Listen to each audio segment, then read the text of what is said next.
성경 말씀 봅시다.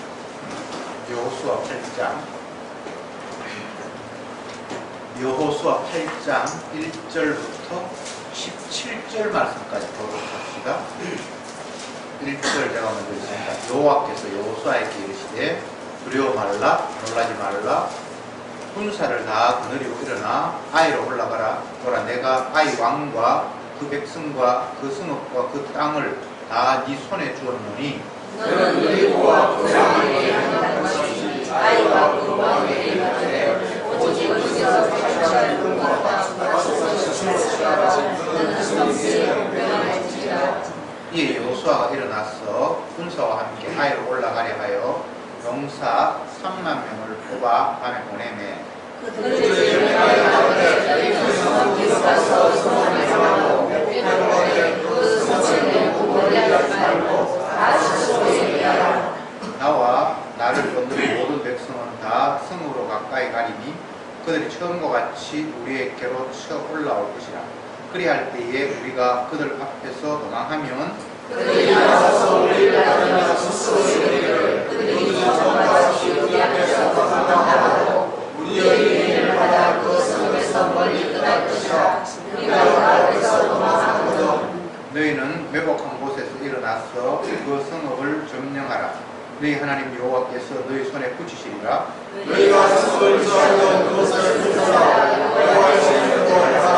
우리가 내가 너희에게 명하였느니라 하고 그들을 보내매 그들이 복병할 곳으로 가서 아이 서편 베델과 아이 사이에 매복하였고 여호수아는 그 밤에 백성 가운데 잤더라. 여호수아가 단절에 일어나서 백성을 전도하고 이스라엘 장성을 얻어 백성 세바를 돌아오매 그를 쫓은 군사가 다 올라가서 성읍 앞에 가까이 이르러 아이 북편에 진친이 그와 아이 사이에는 한 골짜기가 있었더라. 그가 오천 바다를 가까이에 서편 베델과 아이 사이에 매복시키니 이와 같이 성읍 북편에서 온 군대가 있고 성읍 서편에는 복병이 있었더라. 여호와가 그 밤에 골짜기 가운데로 들어가니 아이 왕이 보고 그 성과 함께 일찍이 일어나서 급히 떠나 아라바 앞에 이르러 장만 때에 이스라엘과 싸우고 성읍 뒤에 복병이 있는 줄을 알지 못하였다. 여호수아와 온 이스라엘이 그들 앞에서 거짓 패하여 광야길로 도망하며 그 성읍 백성이 그들을 따르고 모여서 여호수아를 따르며 위난을 입어서 멀리 떠나니 아이와 베델에 이스라엘을 따라가지 아니한 자가 하나도 없으며 성문을 열어놓고 이스라엘을 따랐더라. 아멘.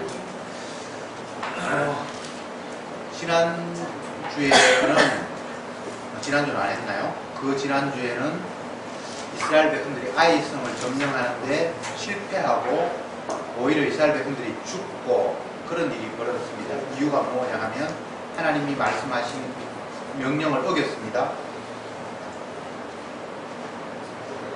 가나안 전쟁, 처음 여리고 전쟁에서 하나님께 승리를 주셨는데 그때에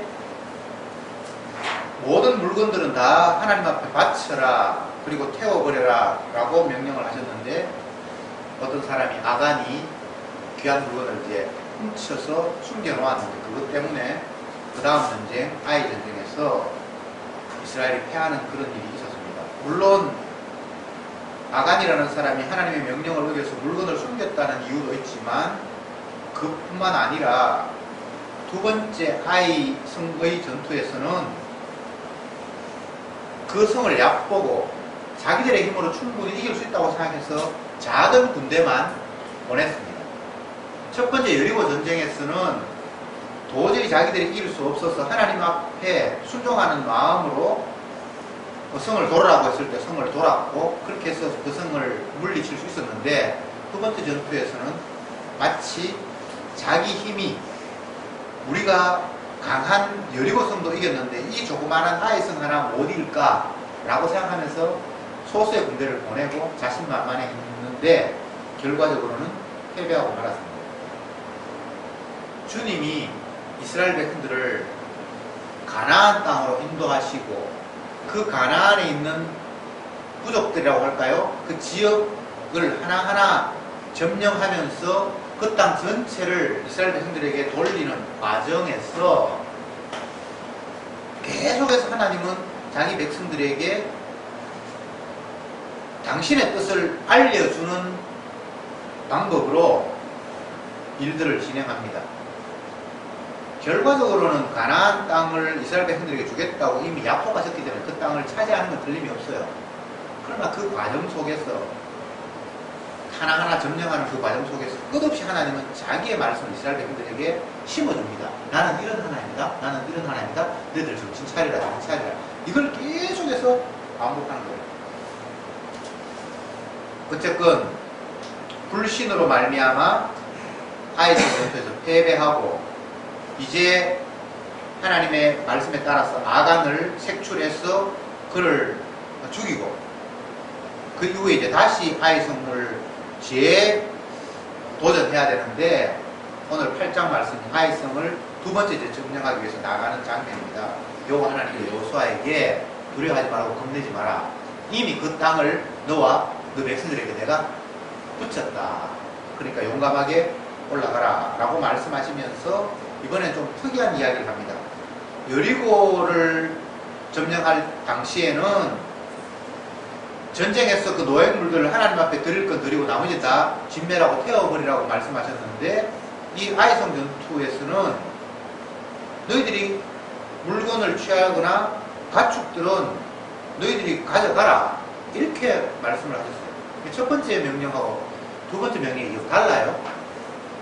원래 가나안 전쟁에 있어서는 이스라엘 백성들이 전투에서 싸우는 것이 아니라 여호와 하나님이 직접 싸우는 거예요. 그래서 군대 장관을 앞장 세웠고 그 이유 때문에 그 전쟁의 노획물은 백성들이 취할 수 없습니다. 하나님의 것이기 때문에. 그래서 하나님 앞에 바치라고 했고 또 하나님 필요 없는 거 다 태워버리라고 했는데 이 아이성 전투에서는 첫 번째는 똑같은 기조가 유지됐습니다만 두 번째 재도전할 때는 너희들이 취할 물건은 내가 너희들이 줄 테니까 가져라 이렇게 말씀을 합니다.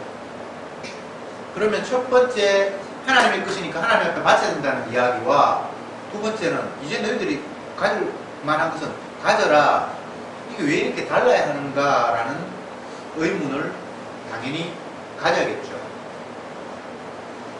결과적으로는 이 아이성 전투에서 너희들이 취할 것은 취해라 라는 이야기는 앞부분 이미 이 전투는 여호와 하나님이 전쟁하시는 것이고 그러기에 당연히 저 앞에 바쳐야 된다는 것을 전제하고 두 번째 이야기가 전파됩니다. 이걸 이해하기 위해서 우선 이스라엘 백성들이 어떤 존재인가라는 걸 한번 생각해 봅시다. 원래 이스라엘이라는 이름은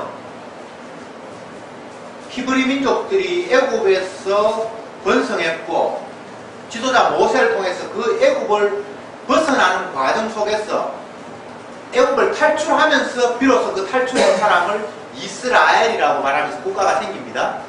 그러니까 이스라엘은 처음부터 이스라엘이 있는 게 아니고 애굽이라는 나라에서 이때는 히브리인들이 있었습니다. 애굽 땅에 히브리인이 살았어요. 아브라함의 후손들이 살았어요. 흉년 때문에 그곳에 갔다가 그곳에서 머물면서 인구가 번창해서 남의 나라에 다른 민족들이 거주하고 있었습니다. 그런데 이들을 하나님께서 원래 그 조상 아브라함에게 주시겠다고 한 땅으로 인도하기 위해서 모세를 세우죠. 그래서 이 히브리인들을 너희 조상 아브라함이 살던 내가 그에게 주겠다고 했던 그 땅으로 너희들이 가야 되니까 애굽을 벗어나라. 그렇게 해서 모세를 통해서 히브리 민족들이 애굽을 나오는데 나오라니 출애굽이라고 해요. 애굽을 벗어난다. 출애굽한 히브리인들을 하나님께서 이스라엘이라고 이름을 붙여주셨습니다. 이렇게 해서 이스라엘이 생기는 거예요. 그러면 우리가 잘 아는 대로 애굽을 벗어나서 이스라엘이 되는 과정을 성경을 통해서 보면 유월절이라는 독특한 날이 있잖아요. 하나님께서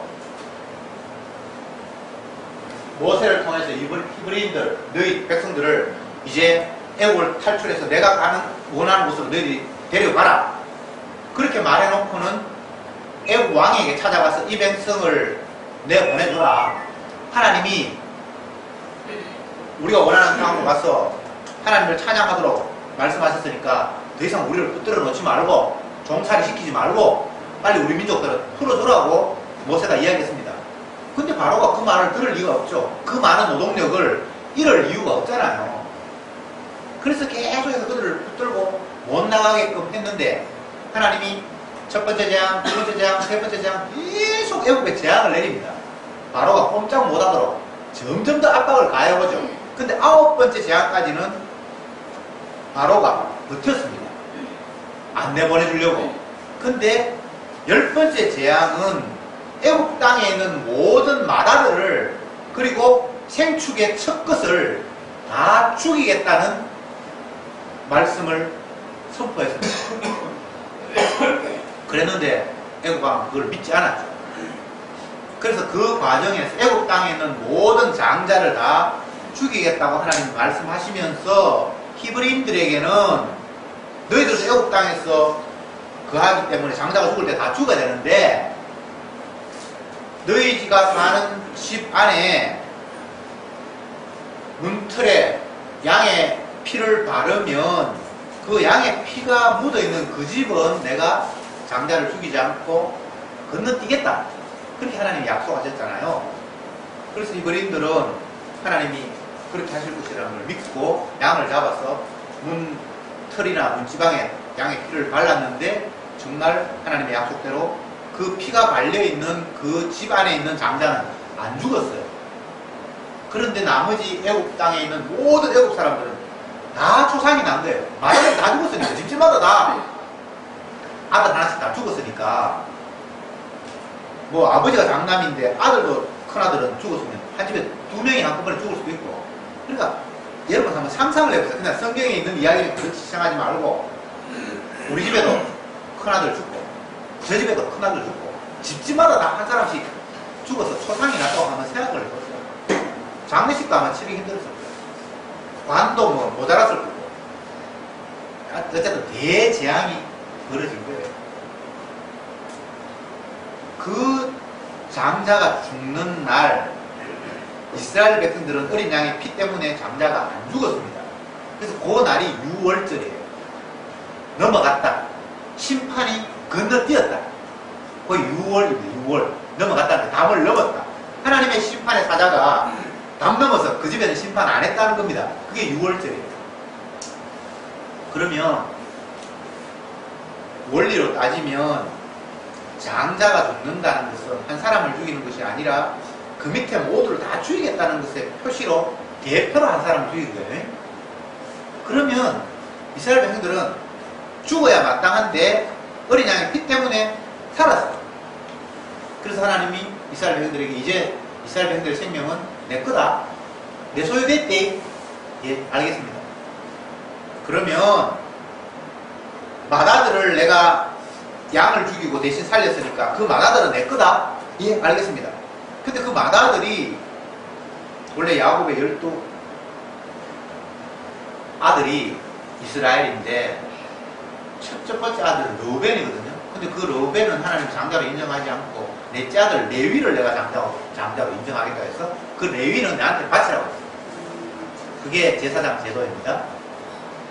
레위를 바치라고 하면서 레위는 더 이상 자기 생존을 위해서 일도 하지 못해요.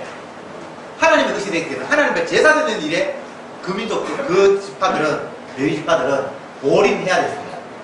그러니까 자기들이 먹거리를 구할 수도 없고 제사만 지내야 되니까 다른 11지파가 장자가 된 레위 지파를 먹여 살려야 돼요. 그러기 위해서 너희들의 소득의 10의 1을 레위 지파에게 드려라. 그렇게 해서 11조가 처음 생긴 겁니다. 자, 이걸 잘 기억하셔야 됩니다. 지금 여호수아 8장을 보면서 첫 번째 가나안 정복 전쟁에 있어 여리고 전쟁에서는 이 전쟁은 여호와 하나님의 것이니까 그 노획물은 하나님께 바쳐라 이렇게 말씀을 하셨는데 두 번째 아이 전투에서는 너희들이 이겼으면 취할 거 너희들이 취하라고 그렇게 얘기했습니다. 취하는 게 맞습니까? 하나님 바치는 게 맞습니까? 서로 상반되는 이야기를 하고 있는데 첫 번째 하나님 바치라고 했던 것들을 바탕으로 해서 이제 내가 너희들에게 줄게. 두 번째는 그런 의미입니다. 그래서 결과적으로는 하나님 앞에 모든 걸 다 바쳤는데 주님께서 그래 이제 내가 받았으니까 내가 원하는 대로 너에게 나눠줄게 라는 것이 너희들이 취할 거는 취하라는 의도입니다. 자, 히브리인들이 이스라엘이 죽어야 되는데 어린 양의 피 때문에 살았잖아요. 그러면서 레위인이 장자가 되었습니다. 이 레위인을 위해서 10분의 1을 드리게 했습니다. 이렇게 되어버리면 10분의 1을 드린다는 것은 10%는 하나님의 것이고 90%는 네 마음대로 하라는 것이 아니라 하나님이 전부 다 당신의 것입니다라는 걸 드렸는데 하나님이 굴을 다시 내준 것을 그렇게 이해하십시오. 이 본문에서 이제 생축 이런 것들은 너희들이 가져라 이렇게 얘기했을 때 이미 하나님의 것이라고 인정을 먼저 하고 그러니까 주님이 그래 인정했지? 그래 이제 내가 너희들께 줄게 가져 이런 의미라 이 말입니다. 아시겠습니까? 그래서 그 무엇도 우리의 것이라고 주장할 수가 없게 되어 있습니다. 레위 지파만 하나님의 것입니까? 대표로 마다들을 죽였지만 다 죽인 거예요. 그래서 레위인이 들어졌다는 것은 나머지도 다 거기에 들어진 거예요. 성경의 이야기가 그런 식으로 구도를 형성하고 있습니다. 그래서 오늘날 성도가 가진 모든 것 주께서 우리에게 주셔서 받았습니다만 이 가진 모든 것은 주님의 것인데 주님이 우리에게 쓰라고 주신 거예요. 그러니까 내 건 없습니다. 다 주님의 것이에요. 근데 주님이 그걸 인정하는 우리들에게 그래 이거 나 내 건 줄 인정하지? 예 내가 너에게 줄게 내 거 너에게 줄게 이런 식으로 우리가 누리고 받는 겁니다. 이걸 이해하지 못하는 사람은 하나님이 10의 1을 드리라고 하니까 10%만 하나님의 것이고 90%는 내 거라고 생각하는 거예요. 그런 거 아닙니다. 100% 다 주님의 것이에요. 주의 것이 아닌 게 없습니다. 이번 수련회에서 많은 말씀을 제가 들었는데 기억에 나는 거 한 가지 제가 여러분께 이 본문과 연관지어서 말씀을 드릴게요. 강사 목사님이 이런 이야기를 했어요. 솔로몬이 하나님의 지혜로 재판을 하게 되었는데 우리가 잘 아는 대로 여인 두 사람이 서로 아이가 있었는데 한 엄마가 자다가 자기 아이를 깔아 죽여버렸어요. 죽게 되었어요. 그러니까 남의 아이를 지 아이라고 우기는 그 상황 속에서 억울한 그 엄마가 솔로몬 아이에게 찾아가서 이 여인이 자기 아이를 자기가 깔아뭉개서 죽여놓고는 내 아이를 자기 아이라고 우기니까 이걸 빨리 제대로 재판을 해서 내 아이 찾아주십시오 라고 했단 말이에요. 그럴 때 이제 솔로몬이 판결하는 모습을 보면 희한합니다. 하나님의 지혜가 있었으면 딱 보고 이거 네 아들 아니야 이 사람 아들이야 이렇게 하면 되는데 그렇게 하지 않고 이 아이를 반으로 갈라서 나누라고 그렇게 솔로몬이 이야기를 하잖아요. 그럴 때에 진짜 아기 엄마가 자기 아들 죽는 게 너무나 안타까워서 아닙니다. 아이를 가르면 안 됩니다. 차라리 저희 여인에게 산채로 주십시오 라고 얘기를 했을 때 결국 솔로몬이 그 말한 여인에게 내가 진짜 엄마 나 이 아이에게 주라 이렇게 이야기가 나오는데 그 본문에서 우리가 상식적으로 생각해 볼 때는 솔로몬이 지혜가 많아서 심리를 잘 이용해서 진짜 엄마를 찾아줬다 이게 솔로몬의 지혜다 라고 이렇게 통상적으로 생각을 해요. 근데 이 목사님이 어떻게 설명을 하시는가 하면 그게 아니라는 거예요. 아이가 죽어서 자기 아이가 아닌 엄마가 남의 것을 내 아이라고 말한 거는 어차피 이건 있을 수 없는 이야기고 이거는 논외로 하고 이건 내 아들이기 때문에 저 여인에게 빼앗길 수 없어 이건 당연히 나의 아이야 라고 이야기하는 그 엄마를 향해서 이 아이 반으로 쪼개라 라고 한 게 하나님의 판결이라는 거예요. 쉽게 이야기하면 내 아들이라고 당연히 내가 가져야 된다는 그 사고방식을 하나님이 쳤다는 거예요. 놀라운 해석이죠. 그것과 연관지어서 세상 모두는 주님의 것이기에 내 것이라고 이건 반드시 내가 취해야 된다라고 정당성을 주장할 수 있는 인간은 이 땅에 아무도 없다는 거예요.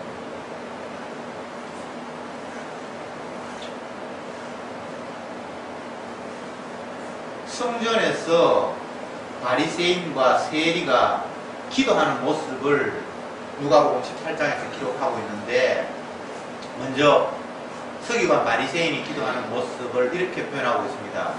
하나님, 나는 저 세리와 같지 아니함을 감사합니다. 남의 것을 포탈한 적도 없고 일에 2번 금식하고 뭐 구제하고 나는 이렇게 했습니다. 거기에서 나는 저와 같지 아니하며 라는 거, 비교했을 때 나는 저 사람보다는 내가 낫다라는 이 사고방식. 그러니까 당연히 나는 저 사람은 저주받아야지만 복을 받는 게 합당하지 않습니까? 라고 기도하는 그 서기관과 바리새인, 그를 향해서 주님은 네가 지옥 가야 된다 이렇게 말씀하셨잖아요. 그러니까 주님 앞에는 나의 정당성이라는 걸 내세울 수가 없는 거예요. 이 아이는 내 아이이기 때문에 당연히 내가 취해야 됩니다라는 그 생각마저도 하나님 앞에는 심판받을 생각이라는 거예요. 왜? 주님의 것이 모든 게 다.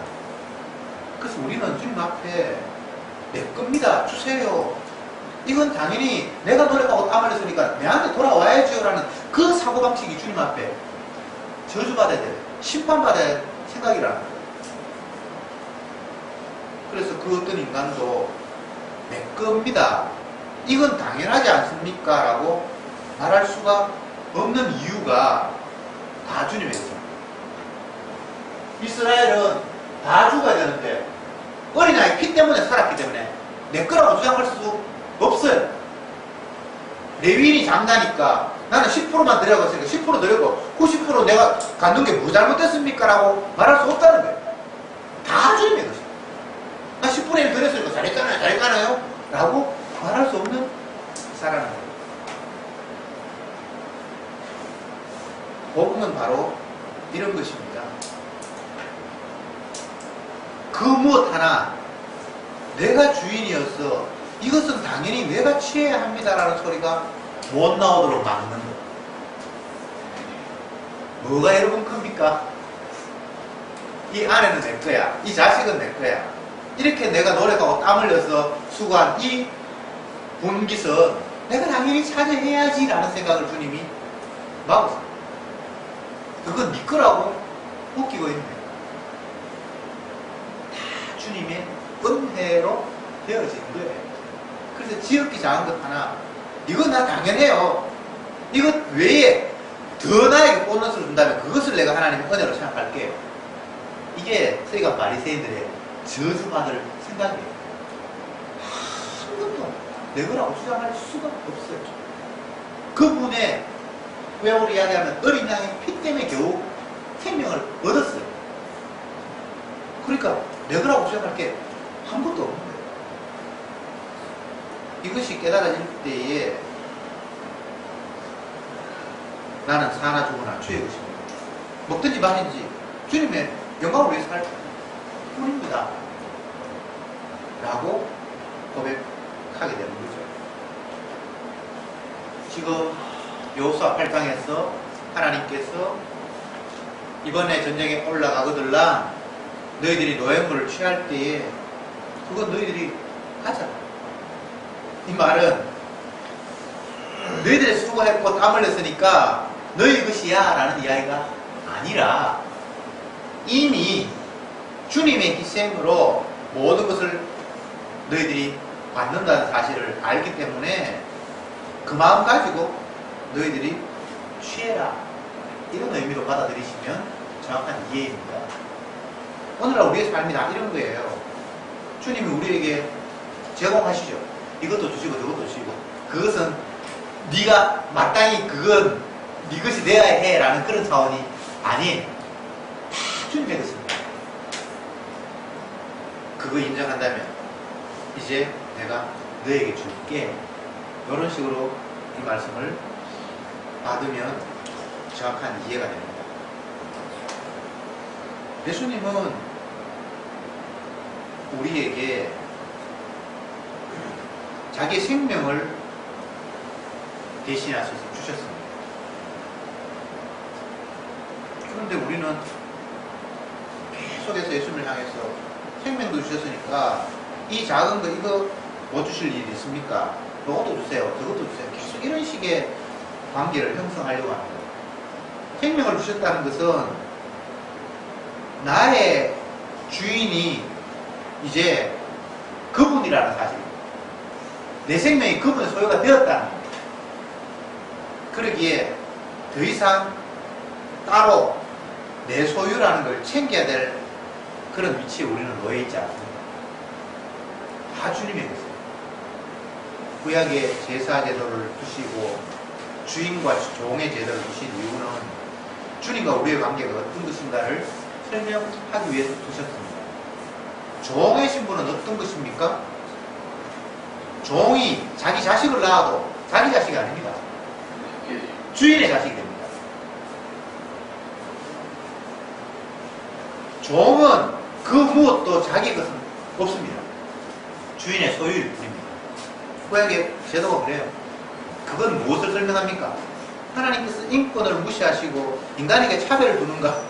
어떤 사람들은 성경 읽고 그런 회개망측한 소리를 하는데 인권이 중요하고 그런 게 중요한 것이 아니라 주님과 우리의 관계가 어떤 것인가를 보여주기 위해서 주님과 종의 관계를 주님은 만들어 놓으셨습니다. 그래서 그걸 보면서 아, 내가 주님의 종이라면 더 이상 그 무엇도 내 것이라고 주장할 수 없구나.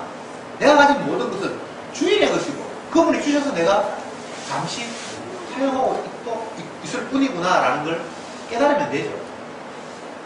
그런데 어떤 사람은 억울합니다. 저 사람은 많은데 왜 나는 적습니까? 내가 이렇게 수고하고 땀을 내는데 내 몫은 왜 이것밖에 없습니까? 늘 이런 불만을 갖잖아요. 그런 자들을 향해서 예수님이 이런 유를 하셨어요. 포도원 주인이 포도원을 경영하기 위해서 아침에 나가서 길거리에 놀고 있는 어떤 사람에게 이 사람아 놀지 말고 우리 포도원에 와서 네가 일해라. 일하면 내가 한 데나리온을 너에게 싹스로 주겠다. 그래서 아침 일찍 온 어떤 사람이 포도원에서 열심히 일을 했습니다. 근데 또 시간이 꽤 지나서 또 나가보니까 또 밖에 노는 사람이 있어서 그에게 우리 밭에서 와서 일해라. 그러면 내가 너에게 한 데나리온을 주겠다. 또 시간이 지났는데 또 오후에 부르고 나중에는 퇴근 시간 1시간 전에 밖에 나와서 어떤 사람을 불러와서 일을 시켰습니다. 근데 이제 업무 시간이 끝나서 돌아가야 할 시간에 맨 나중에 와서 1시간 일한 사람에게 하루 일당인 1데나리온을 줬단 말이에요. 그러니까 그보다 더 많이 일한 사람은 나는 훨씬 더 받겠구나 라고 생각을 하겠죠. 1시간만 일한 사람에게 하루 일당을 줬으니까 하루 종일 일한 사람은 몇 배나 받을 거라는 생각을 했을 것 아니에요. 그런데 더 많이 일한 사람에게도 한 데나리온을 주고 또 더 많이 일한 사람에게도 한 데나리온을 주는 거예요. 그때부터 이제 웅성거리기 시작합니다. 아니 나는 하루 종일 땀 흘리면서 수고했는데 1시간 일한 사람한테 하루 일당 주고 그러면 나는 8일 일당을 주든지 해야 되는데 왜 저 사람하고 나하고 똑같이 한 데나리온을 주는가? 그런데 주인이 이런 이야기를 하죠. 이 사람아, 내가 당신과 처음 계약할 때에 한 데나리온을 약속하지 않았냐? 그 약속대로 네가 한 데나리온을 받았는데 왜 말이 많냐? 아니 저 사람은 그 사람하고도 내가 한 데나리온을 그냥 주기로 약속을 했기 때문에 한 데나리온을 줬다. 그 비유는 무엇을 말씀하는 겁니까? 결과적으로는 주인은 내가 너를 불러주었기 때문에 너에게 삭스를 준다라고 말씀하셨고 그 불려온 사람들은 내가 일을 했기 때문에 삭을 받았다고 생각하는 거예요. 그 차이예요. 일해서 삭 받는 게 아니에요. 주인이 불러주지 않으면 그 사람은 놀고 길거리에서 평생을 그냥 그렇게 살아요. 불러주시면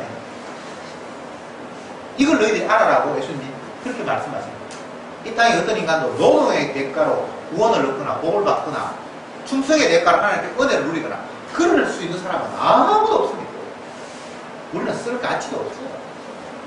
주님의 나라에 우리가 어디 쓸모짜리 아무것도 없어요.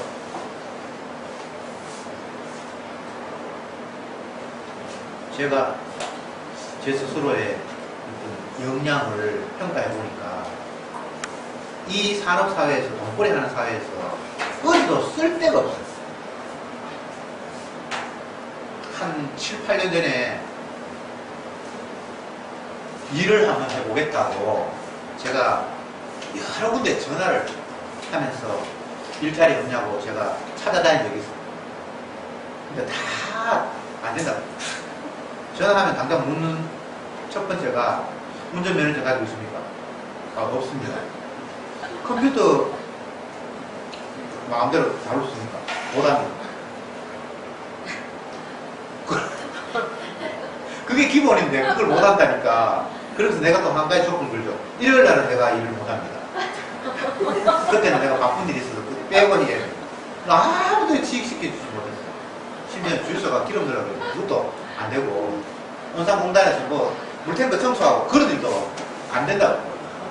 그때는 바쁘기 때문에 일요일이고 뭐 없고 일을 끝나야 되는데 그래서 세상에 내 같은 인간은 천하에 쓸모짝이 없는 인간이구나. 결국 취직 못했어요. 네. 그래도 뭐 오늘까지 안 굶고 살아오기는 살아왔는데 하나님의 입장에서 인간들은 하나님의 나라에 아무 이거는 뭐 쓸모가 없어요. 자기들은 내가 몇 시간 일했잖아요. 그러니까 내가 당연히 한 대를 받았잖아요. 저 사람 한 대를 주면 나는 5대를 받아야 되잖아요. 인간들끼리 막 계산을 튄 거예요. 그러니까 주님 보시기에는 쓸모없는 존재들. 그냥 주님이 불쌍해서 불러줬다 이거예요. 그 한 데나리온이라는 것은 주님이 불러주심에 대한 은혜이지 노동의 대가로 준 게 아니에요. 만약에 노동의 대가다라면 노동 많이 한 사람은 몇 배로 받아야 되는 게 맞아요. 근데 주님은 우리를 노동했기 때문에 준다는 게 아니에요. 아무 짜리도 쓸모없는데 그냥 주님이 불러주셨으니까 아이고 불쌍하다라고 그냥 한 데나리온을 주는 거. 이게 구원이에요. 누가 구원들을 생각했습니까? 누가 천국 가서 하나님 나는 당연히 천국 와야죠. 저 사람은 지옥 가야 되는데 나는 천국 와야죠. 라고 말할 사람이 아무도 없는 거예요. 솔로몬의 재판에서 그걸 이야기하는 거예요. 우리가 생각하면 엄마 제대로 찾아줬다 그러는데 엄마 제대로 찾아줬다는 게 아니라 누구도 네 엄마라는 말 할 자격도 없다. 그게 솔로몬의 지혜라는 거예요. 여러분, 우리는 죄인일 뿐입니다. 죄인에게는 심판이 합당합니다. 누구도 예외가 없어요. 의인은 없나니 하나도 없다라고 주님 말씀해 주셨고는 죄의 삭은 사망이다. 그게 죄인을 향한 하나님의 규정이에요. 의인 없다. 그럼 다 죄인이라는 말 해놓고는 죄의 삭은 죄에게 합당한 거는 사망이다. 멸망이고 저주다. 그 이야기가 인간을 규정하는 것의 전부예요. 의인은 없다. 아, 주님, 다른 사람은 모르겠는데, 제한테 한 번 더 좀 고려해서 한번 다시 한번 생각해보고 말씀해 주세요. 볼 거 없습니다. 의인 없습니다. 없어요. 주님 보시기에. 해와 달도 명랑치 못하는데, 하물며 너희일까 보냐. 착한 인간 없습니다. 주님 보기에. 죄인들끼리는 누가 좀 더 낫고, 뭐, 차이가 날지 몰라요. 누구는 뭐 더 열심히 일했고 죄인들끼리는 그런 부분이 있을지 모르지만 주님 보실 때는 그게 일이 아니에요. 그냥 포작질하는 것이고 저지레하는 짓이고 문제성만 일으키는 거예요.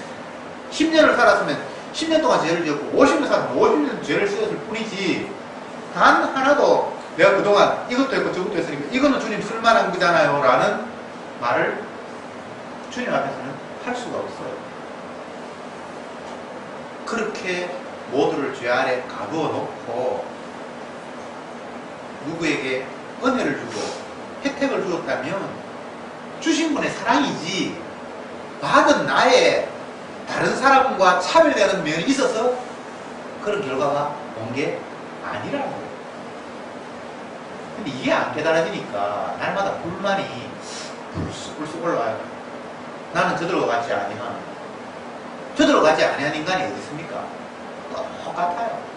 다 쓰레기예요. 다 하나님의 나라에 한치도 한 푼도 쓸 데가 없는 존재가 저와 여러분이에요. 집 밖에 쫓겨나야 하고, 내 지인에 예수님이 들어오니까 예수님을 밀어내버리는 그분과 함께 할 수 없는 존재가 바로 저와 여러분들이에요. 에덴 동산의 구도는 하나님이 죄인을 쫓아냈지만 이 세상의 구도는 하나님을 인간이 추방시켰어요. 결과적으로 똑같은 거예요. 함께 있을 수 없다. 인간의 입장에서 봐도 하나님을 우리 동네에 도저히 둘 수가 없었고, 에덴 동산 창세기에서는 하나님 입장에서 죄인을 둘 수가 없어서 똑같은, 결과적으로 똑같은 거예요. 그런 우리가 하나님 앞에 이것 달라 저것 달라 하나님 나라에 넣어주세요, 그런 말이 도무지 성립될 수 없는 구도예요. 그런데 오늘 이 여호수아 8장에서는 주님의 승리로 말미암아 얻은 전리품을 너희들이 가져라. 이게 얼마나 엄청난 은혜인지 상상도 할 수 없는 놀라운 사랑이라는 사실을 이스라엘 국민들에게 주님은 일러주시고 싶어요. 그냥 다 내 거니까 너희들 가지면 안 돼, 성전에 갖다 바치든지 아니면 불태워, 이걸로 끝나버렸다면 어쩌면 주님의 은혜를 잘 모를 수 있었겠죠. 근데 이 아이성 전투에서는 너희들이 그것을 가져라 라고 말함으로 말미암아 내가 가질 수 없는 것을 주님의 희생으로 얻은 노획물은 당연히 주님의 것이어야 하는데, 이걸 우리가 취하라고 말씀하신 그 이야기 속에 모든 것을 거저 받는, 값없이 받는 은혜를 깨닫게 하십니다. 우리는 평생을 값없이 받습니다. 무엇 하나 내가 노동하고 땀 흘려서 그 대가로 무엇이 주어지는 것이 없습니다. 노동의 대가가 아니라 불러주심의 은혜이기 때문에 이 아이성 전투에서 하나님께서 전략을 여호수아에게 알려주시는데 이렇게 말씀하셨습니다. 너희들이 아이성 전투를 할 때에는 아이성 뒷부분에 사람들을 몰래 숨겨놓고 앞에서 막 전쟁하는 것처럼 몰려가다가 힘이 모자라서 도망하는 모습을 취해라. 첫 번째 아이성 전투에서 이스라엘과 패한 경력이 있기 때문에, 반대로 이야기하면 첫 번째 이스라엘과 싸웠을 때 아이가 이겼기 때문에 두 번째 또 도망가면 정말 자기들이 강한 줄 알고 성 밖으로 쫓아나와서 너희들을 섬멸하려고 할 것이다. 그러면 어느 정도 도망가다가 딱 멈춰서 공격을 하고 성 밖으로 빠져나왔을 때 뒤에 숨어있던 그들은 성 안을 점령해라. 하나님께서 이 방법을 이제 가르쳐줬어요. 뭐 이런 것들은 인류 그 전쟁사에 보면 수없이 나오는 이야기예요. 특별한 건 아니에요. 대단한 뭐 지혜도 아니에요. 어쨌든 하나님이 이런 방법을 이스라엘 백성들에게 일러주어서 그 방법대로 전쟁에 나갑니다. 근데 다음 주에 보면 다 이기는 이야기가 나오는데, 이건 무엇을 이야기하는가 하면 첫 번째 전투인 여리고성은 침묵하면서 하루에 한 바퀴 여리고성을 돌고 마지막 날에는 7바퀴 돌고 고함을 질러서 전쟁에 승리하는 그런 모습이었다면, 이제는 꽤 구체적으로 속임수 전략을 써가면서 나중에 앞바다에서 그들을 물리치는 말씀을 전략으로 제시했습니다. 중요한 것은 이 전략 다 여호와 하나님의 작전입니다. 여호수아의 작전도 아니고 이스라엘 백성들의 아이디어가 아니에요. 무엇이 맞나 아니나가 중요한 것이 아니고 이렇게 디테일하게 싸워야 이기지 무턱 대놓고 너무나 단순하게 나가면 안 된다 이런 이야기를 하고 있는 것도 아니에요. 복잡하든 단순하든 주님이 낸 아이디어예요. 저 여러분들의 삶에 있어서도 여러분들의 아이디어로 이 세상을 살아가는 것이 아니라 무식하게 보이든 디테일하든 주가 우리를 인도하세요. 심지어는 그 전쟁에서 이스라엘이 패한다 할지라도 그것이 하나님의 실패는 아니에요. 아이성에서 첫 번째 실패했잖아요. 근데 그게 하나님의 실패가 아니에요. 이스라엘 백성들이 혼이 났죠. 많은 사람들 죽고. 그러나 그것을 통해서 하나님은 자기 하고 싶은 이야기를 이스라엘 백성들에게 다 전하는 기회가 됐어요. 이것은 무엇을 이야기합니까? 내가 실패한다, 내가 힘들다라는 것을 여기에 삽입시키면 안 돼요. 하나님은 우리를 실패를 통해서, 힘든 과정을 통해서 자기 하고 싶은 말 하신다면 우리는 그 과정을 통해서 주님의 음성에 귀를 기울일 뿐이에요. 근데 자꾸 우리는 힘든 일 피하고 싶잖아요. 내가 고생하는 일 안 겪었으면 좋겠다는 생각을 하잖아요. 솔로몬이 하나님의 지혜로 뭐 엄청난 일을 하는데 뒷부분에 가면 방탕하고 그 이방 여인과 결혼하면서 그 신당들을 지어주고 나라가 엉망진창이 되는 모습을 보이는데 그것을 솔로몬의 전반부를 본받고 후반부는 본받으면 안 되겠구나 라는 이런 이야기를 우리가 찾을 것이 아니라 그 솔로몬의 인생 전체를 주님이 자기 목적 이루는 일에 위해서 그냥 활용하고 계시는 거예요. 저 여러분들도 마찬가지예요. 내가 실패하면 안 돼. 그러면 하나님 혼나지. 다르게 살아야지 복 받아. 계속 우리는 내 중심. 내가 뭔가 잘 된다는 생각. 내가 천국 가야 한다는 생각. 계속 나의 주체, 내가 주인된 위치에서 단 한순간도 벗어나려고 하지 않아요. 그게 여호와 하나님의 원수예요. 마치 솔로몬의 지혜의 재판에서 이 아이는 내 것이니까 내가 엄마가 되는 게 당연하고 내가 취해야 되는 게 당연합니다라는 그 생각이 하나님 앞에 합당하지 않는 생각입니다.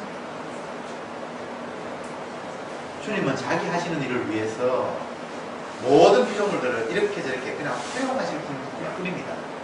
아이성 전투에서 이스라엘 백성들이 죽든 이기든 이스라엘 백성들이 힘들고 쉽고 그런 문제를 거론하는 것이 아니라 하나님이 자기 하고 싶은 말을 다 펼쳐내는 거예요.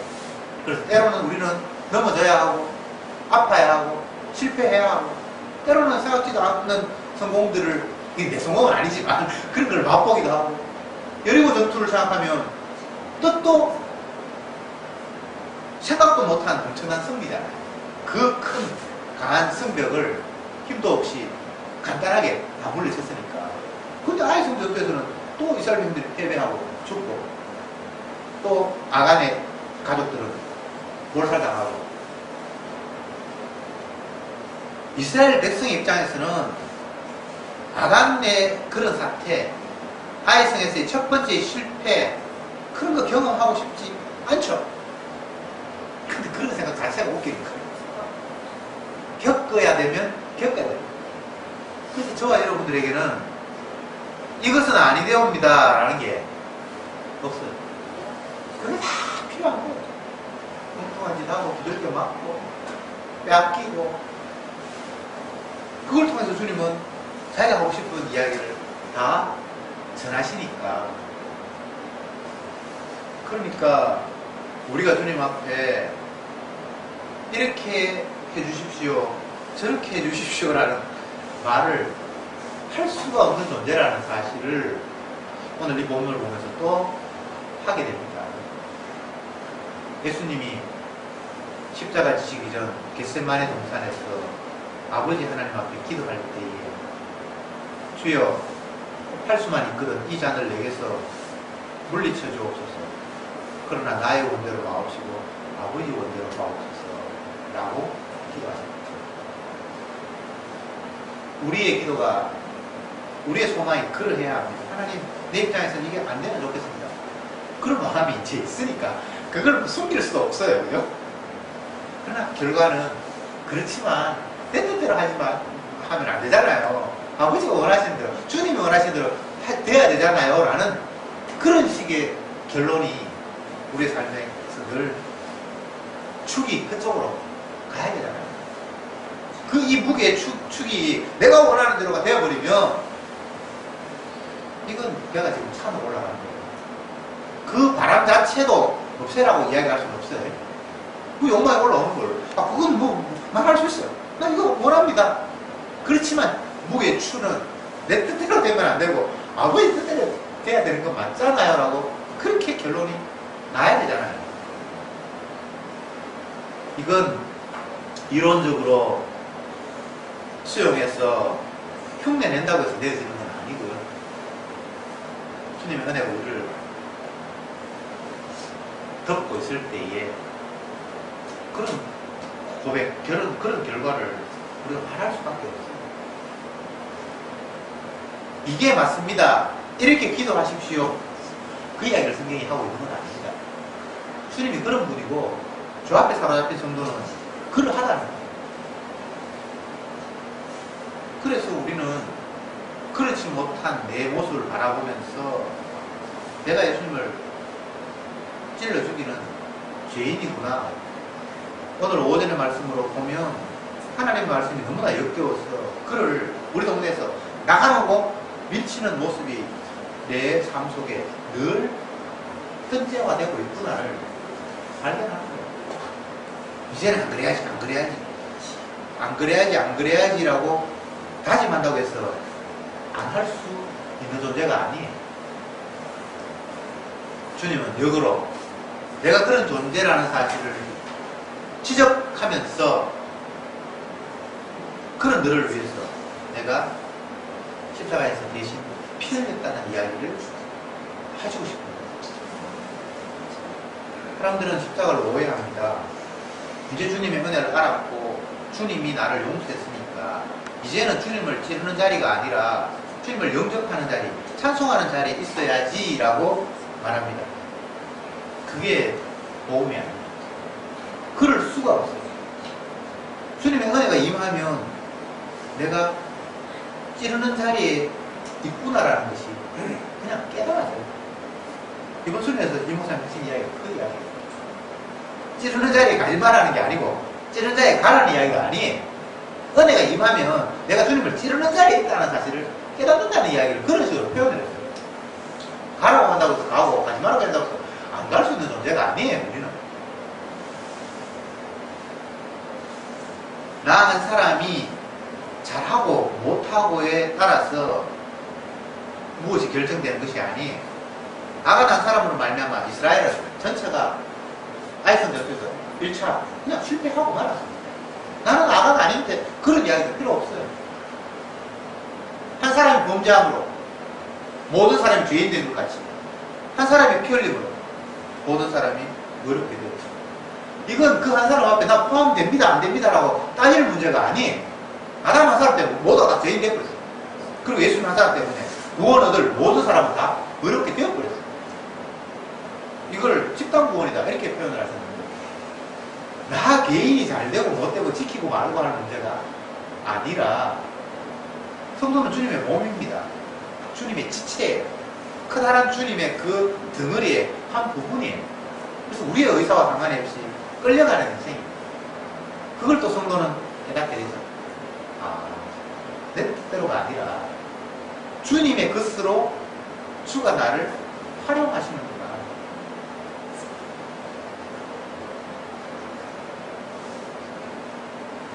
우리는 나를 독립적으로 세워서 누구와 다르고 나는 나다로 내 위치를 단단히 지켜야지라는 그런 마귀적인 말상이 아니라 크다란 주님의 몸, 모자이크로 이야기를 하면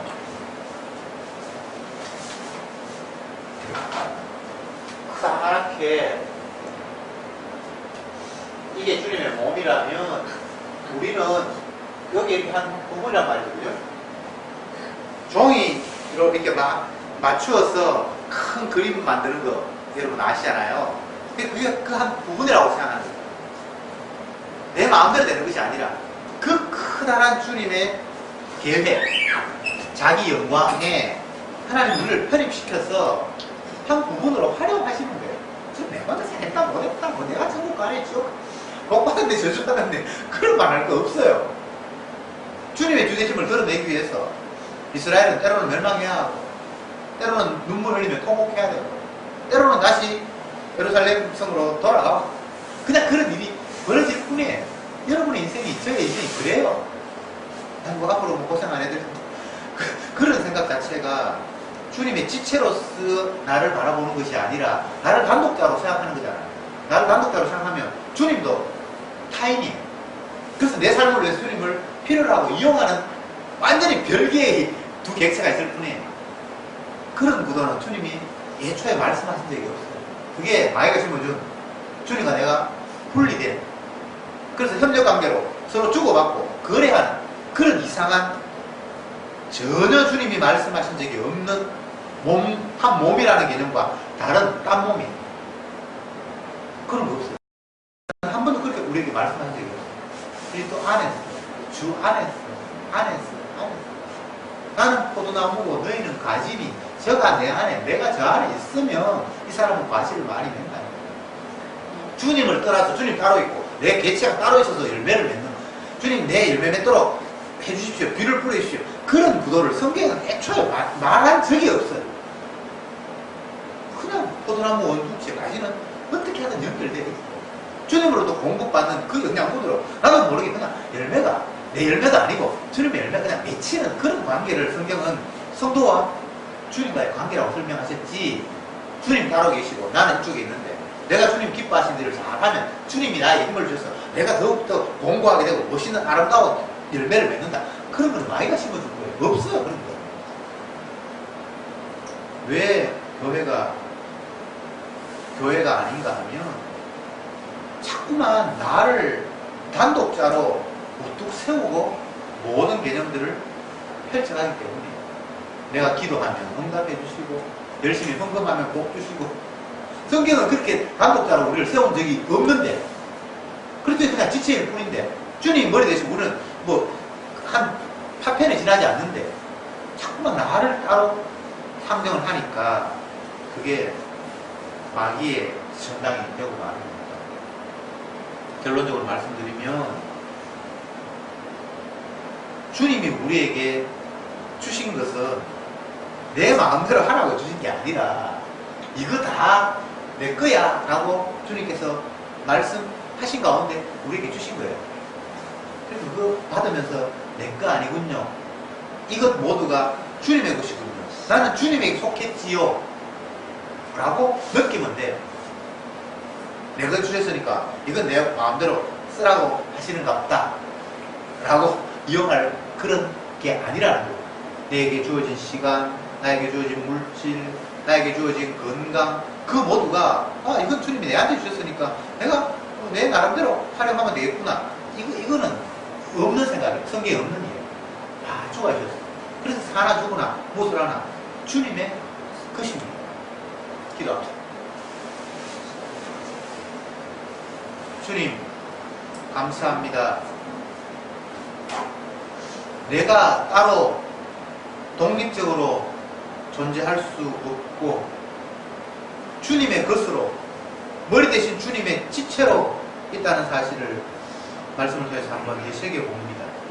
그러기에 주가 우리에게 취하라고 주신 것 그것이 내 원하는 대로 마음대로 활용하라는 것이 될 수 없고 나는 주의 것이구나. 내게 주신 이 모든 것이 주님께서 주신 것이구나 라고 깨달으면서 사나 죽으나 주의 것으로 살아가도록 저들을 인도해 주시옵소서. 주님의 피 안에서 우리가 거룩함을 얻었지 내가 내 스스로의 행동으로 하나님 앞에 거룩함을 획득할 수 없다는 사실을 날마다 인정하며 살게 하옵소서. 오히려 피가 나를 깨끗게 했다는 이 놀라운 사실 앞에 하나님 우리에게 유일한 소망임을 전하며 고백하며 살아가는 저들이 되게 하옵소서. 예수님의 이름으로 기도드립니다. 아멘.